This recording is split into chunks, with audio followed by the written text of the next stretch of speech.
Good morning, students. How are you all? Hope you all are safe.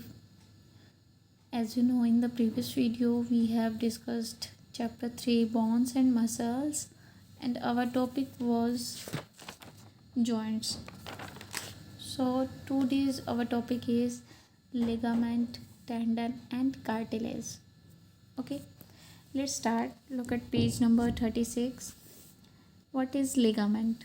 Ligament is a strong and slightly elastic tissue.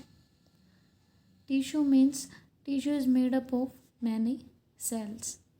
Cells are very small in size, which can be seen with the help of microscope only. And tissue is made up of many cells. It means ligament is a strong and slightly elastic tissue. It binds a bone to another bone. ये एक bone को दूसरी bone के साथ attach करके रखता है and prevents there dislocation, और उनके डिसलोकेशन को रोकता है. इट मीन्स उनके अंदर कोई डिस्प्लेसमेंट वगैरह ना हो, वो अपना प्लेस चेंज ना करे. इस मोमेंट को रोकने को डिसलोकेशन कहते हैं. ठीक है.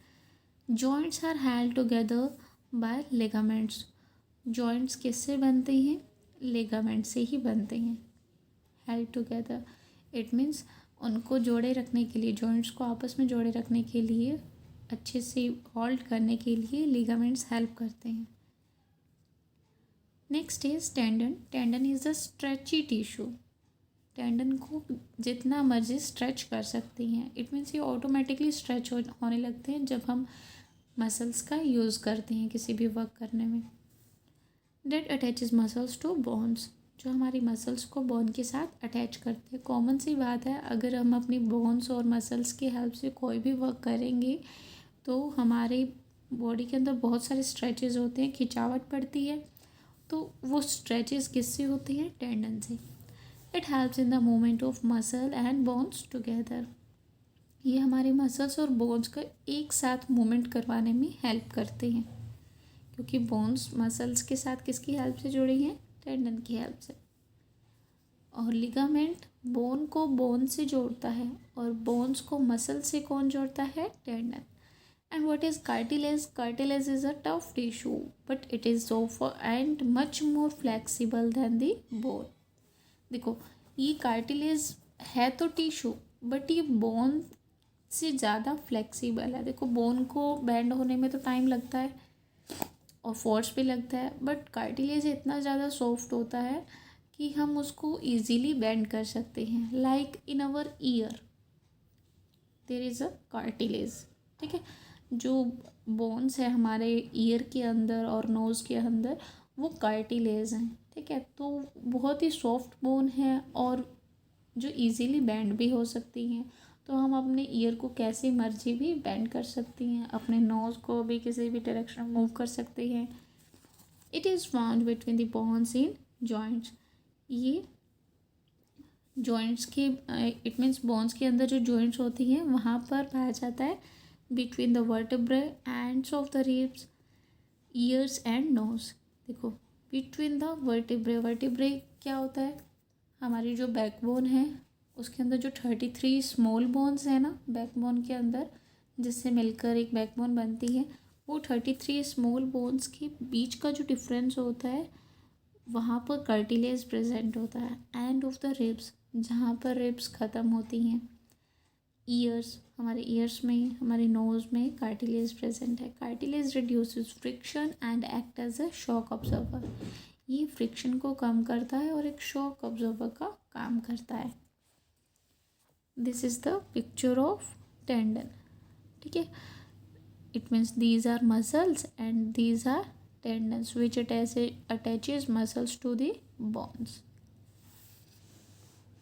Now we will discuss quick check with the exercise in the next video. Now muscular system. Muscular system, the bones are covered with muscles. Bones को कौन कवर करके रखता है? हमारी मसल्स. तभी तो हमारी बॉडी बनती है अच्छे से. बॉडी क्या देती है, स्ट्रक्चर देती है, एक शेप देती है हमारे स्केलेटन को, और बोन्स हमारे स्केलेटन को एक शेप देती हैं और मसल्स उन्हें कवर करके रखती हैं। There are about 640 muscles in our body. हमारी बॉडी में 640 मसल्स हैं। ये एक्यूरेट नहीं है, इसके आसपास ही हैं, ठीक है। कम भी हो सकती हैं और ज़्यादा भी हो सकती हैं। The muscles make nearly half of the body weight. It means हमारी बॉडी का आधे से ज़्यादा वेट किसका है, मसल्स का है। They are connected to the bones by tendons. वो हमारी बोन्स के साथ कैसे कनेक्ट हैं, टेंडन्स की हेल्प से। The muscles help to bring movement. ये मसल्स किस चीज़ में हेल्प करती है, हमारी बॉडी की किसी भी पार्ट को मूव करने में हमारी हेल्प करती हैं। The movement can be fast such as running और it can be slow such as stretching. Movement fast भी हो सकती है और स्लो भी हो सकती है। देखो हम जल्दी जल्दी रन करते हैं, दौड़ते हैं, तो हमारी मसल्स ही वर्क करती हैं, जल्दी जल्दी वर्क करती हैं फास्टली। और अगर हम नॉर्मल स्ट्रेचिंग कर रहे हैं तब भी हमारी मसल्स वर्क कर रही हैं, तब स्लो करेंगी, ठीक है। जैसे जैसे हम प्रोसेसिंग करेंगे उसी मोशन में हमारी मसल्स वर्क करती हैं। All muscles are made of cells that are contractible. सभी मसल्स बहुत सारे सेल से बनी हैं जो कि कॉन्ट्रैक्टिबल का मीनिंग होता है विच कैन श्रंक, जो सिकुड़ जाते हैं। When the cells of a muscle contract, जब ये मसल्स के जो सेल हैं वो सिकुड़ने लगते हैं, द मसल बिकम शॉर्टर। अब देखो अगर सेल सिकुड़ जाएगा, सिकुड़ना का मतलब क्या होता है, वो उसका साइज़ क्या होगा, छोटा होगा। जैसे सेल साइज़ में स्मॉल होगा वैसे वैसे मसल्स भी साइज़ में स्मॉल होती जाएंगी। The muscle returns to its original length when the cells relax. और जैसे ही ये सेल्स रिलैक्स होते हैं तो मसल्स भी अपनी पहले वाली शेप में आ जाती हैं। इट मीन्स उनकी लेंथ पहले की तरह नॉर्मल हो जाती है। Muscles on contracting can only pull the bones. Muscles के अंदर जो कॉन्ट्रैक्टिंग होती है, जब वो सिकुड़ती हैं, इन्हीं की हेल्प से हम बोन्स को पुल कर सकते हैं। They can not push the bones. हम बोन्स को पुश नहीं कर सकते। कौन, मसल्स। वो सिर्फ खींच सकते हैं अपनी तरफ, उन्हें पुश नहीं कर सकते। Hence muscles work in pairs. इसीलिए मसल्स पेयर में वर्क करती हैं। For example biceps and triceps work against each other to bend the arm up and down. जैसे कि बाइसेप और ट्राइसेप दो ऐसी चीज़ें हैं जो आपस में एक दूसरे के अगेंस्ट वर्क करती हैं, ठीक है। अगर बाइसेप वर्क कर रहा है तो ट्राइसेप वहाँ स्टॉप हो जाएगा, ट्राइसेप कर रहा है तो बाइसेप अपने आप को स्टॉप कर देगा। तो आर्म को ऊपर नीचे करने में बाइसेप और ट्राइसेप एक दूसरे के अगेंस्ट वर्क करते हैं। और वो वर्क कैसे करते हैं, now we will discuss with the help of this figure. When the bicep muscles contract the tricep muscles relax. जैसे ही बाइसेप मसल्स, ये मसल्स के ही पार्ट हैं बाइसेप और ट्राइसेप, ठीक है। हमारी ये जो बॉडी दिखाई दे रही है ये हमारी आर्म है, फोर लिम्स है हमारे। एल्बो से लेकर शोल्डर तक, एल्बो से लेकर शोल्डर तक ये हमारी बोन है। बोन के बाहर वाली लेयर क्या है, मसल्स है। मसल्स ने बोन्स को कवर किया हुआ है। ऊपर वाली जो मसल्स है उन्हें बाइसेप कहा है, नीचे वाली को ट्राइसेप।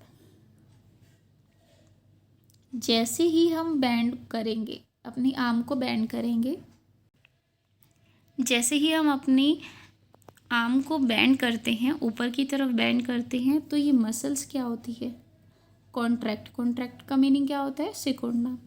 जो ऊपर वाली मसल है ये सिकुड़ जाएगी। The tricep muscles relax. तभी ट्राइसेप कैसी है, रिलैक्स पोजीशन में है, इसके अंदर कोई मूवमेंट नहीं है, बिल्कुल स्ट्रेट है। देखो, pulling the lower arm up. जब हमने आर्म को ऊपर की तरफ मोड़ा, बेंड किया, तो क्या हुआ, बाइसेप मसल्स तो कॉन्ट्रैक्ट हुई, ये तो सिकुड़ गई, ठीक है। इसकी शेप में भी चेंज दिखाई दे रहा है, लेकिन जो ट्राइसेप है वो बिल्कुल रिलैक्स है। लेकिन जैसे ही हम आर्म को सीधा करते हैं, when we will pull the arm down, then the bicep muscles relax, the tricep muscles contract. जैसे ही हम आर्म को सीधा करेंगे, स्ट्रेट करेंगे, तब क्या होगा, बाइसेप रिलैक्स हो जाएगी और ट्राइसेप कॉन्ट्रैक्ट करेगी. ठीक है, बाइसेप क्या हो जाएगी, रिलैक्स, और tricep contract. It means opposite work करते हैं ये. जब वो सिकुड़ेगी, श्रंक होगी, तब वो रिलैक्स हो जाएगी, और जब वो रिलैक्स होगी तो वो श्रंक करने लगेगी. क्लियर. तो बाइसेप श्रंक कब करती है, जब आर्म अप करते हैं. And when we pull the lower arm down, then tricep will contract. Okay, in the next video we will discuss next topic, kinds of muscles. Till then, thank you and have a nice day.